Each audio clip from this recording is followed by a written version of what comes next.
Good morning everyone. आज हम नाक के टेढ़ेपन की बात करते हैं।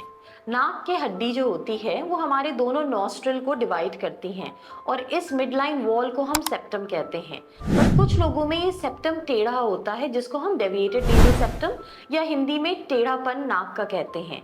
इसकी वजह से दिक्कत क्या होती है? कुछ लोगों को एक्सटर्नली ही लगता है कि हमारी नाक टेढ़ी है, जो कॉस्मेटिकली उनको पसंद नहीं आती, जिसके लिए लोग कॉस्मेटिक सर्जरी लाइक राइनोप्लास्टी करवाते हैं।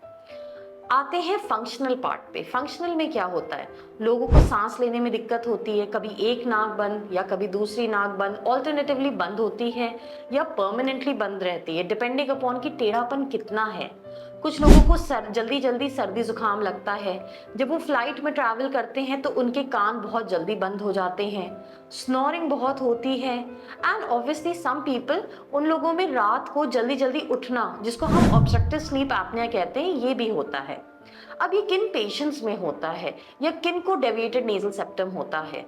ये उन लोगों में होता है जिनको बचपन में चोट लग गई होती है या अडल्ट्स में चोट लग गई होती है। या दूसरा होता है कि कुछ लोगों में बहुत ही माइनर होता है कि किसी की फैमिली हिस्ट्री ही होती है कि हमारे घर में सबकी ही नाक की हड्डी टेढ़ी है। One of the most common factor is growth factor. कभी हमारी अपनी ही शरीर कुछ ज्यादा ही ग्रोथ फैक्टर बनाती है, तो जब हम बड़े हो रहे होते हैं तो वो सेप्टम को एक्सेस में बनाने के चलते वो टेढ़ापन होने लगता है। अब हम आते हैं इसकी ट्रीटमेंट पे। एक होता है मेडिकल मैनेजमेंट, कि अगर आपकी नाक बंद हो रही है ऑन एंड ऑफ तो हम उसमें नेजल ड्रॉप्स देते हैं, डीकंजेस्टेंट देते हैं। फिर आते हैं सर्दी जुकाम पे। उस समय के लिए भी हम पेशेंट्स को एंटीहिस्टामिन देते हैं, एंटी एलर्जिक्स देते हैं। थर्ड है कि पेशेंट की नाक चाहे हम कितने भी मेडिकेशन दे दें, बंद खुली नहीं होती, हमेशा बंद रहती है, जल्दी जल्दी सर्दी जुकाम लगता रहता है। ऐसे केसेस में हम पेशेंट की एंडोस्कोपी करते हैं। अगर एंडोस्कोपी में हमें दिख रहा है कि वो इम्पैक्टेड नेजल सेप्टम है या एस शेप डीएनएस है, जिसका पता है कि फ्यूचर में जाके पेशेंट को साइनसाइटिस की दिक्कत हो सकती है या ऑलरेडी हो चुकी है, ऐसे केसेस में हम सीटी स्कैन कराते हैं नोज का एंड पैरानेजल साइनस का।